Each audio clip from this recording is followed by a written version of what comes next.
शाम ढल रही थी और कोणार्क सूर्य मंदिर सुनहरी रोशनी में डूब रहा था। हवा ठंडी हो चुकी थी, लेकिन उस हवा में कुछ अजीब सा बोझ था। अंशुमान 22 साल का एक युवा फिल्म मेकर अपना कैमरा बैग लेकर प्रांगण की ओर बढ़ रहा था। उसे महसूस हो रहा था जैसे कोई उसे देख रहा हो। फिर एक क्षण आया जब पूरा प्रांगण अचानक खामोश हो गया। पंछी तक उड़ना बंद हो गए, पत्थरों की सांसें भी जैसे रुक गई हों। अंशुमान ने ट्राइपॉड सेट किया, पर उसके हाथ सुन्न पड़ चुके थे। कुछ तो गड़बड़ थी।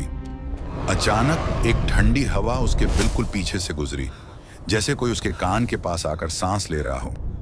उसने एक लंबा एक्सपोजर शॉट लिया, लेकिन एलसीडी पर जो दिखाई दिया वह इंसानी समझ से परे था।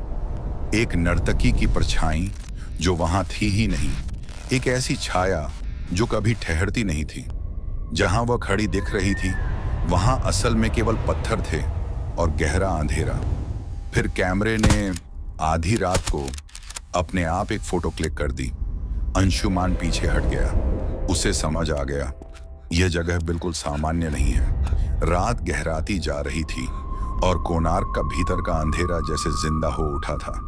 डर के मारे अंशुमान मंदिर से बाहर निकला और चाय वाले से पूछा, भैया यहाँ कुछ अजीब होता है क्या? बुजुर्ग आदमी ने धीमे से कहा, बाबू, शाम के बाद यहाँ के नर्तक रुक जाते हैं, जिंदा नहीं। अंशुमान का चेहरा पीला पड़ गया। उस रात होटल के कॉरिडोर में हल्की सी पायल की झंकार गूंजने लगी। धूल पर नंगे पैरों के निशान अपने आप बनते जा रहे थे और वो निशान सीधे अंशुमान के कमरे के अंदर जा रहे थे। उसका कैमरा बैग अपने आप हिलने लगा, जैसे कोई उसे छू रहा हो। उसकी सांसें तेज हो गईं, आंखों में सिर्फ डर था।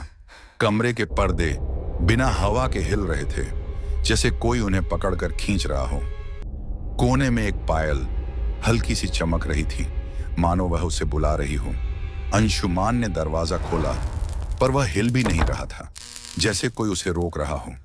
अंधेरे में एक परछाई धीरे धीरे एक नर्तकी का रूप लेने लगी। फ्लिकर में उसका चेहरा बिल्कुल करीब, बिल्कुल सामने। अंशुमान धीरे से पलटा और जो उसने देखा उसके होश उड़ाने के लिए काफी था। कैमरे की आखिरी तस्वीर में वह नर्तकी उसके बिल्कुल पीछे खड़ी थी, सीधे उसकी आंखों में देखते हुए। लेकिन प्रिंटेड फोटो में उसकी छाया उलटी दिशा में थी, जो कभी संभव नहीं। फिर एक पल आया जब पूरा कमरा जम सा गया। कॉरिडोर के आखिर में वह खड़ी थी, बिल्कुल सुन्न, बिल्कुल चुप। और फिर वो पायल अंशुमान के सामने गिर पड़ी। आज तक अंशुमान कोणार्क वापस नहीं गया। लोग कहते हैं उस पायल की झंकार अभी भी उसका पीछा करती है।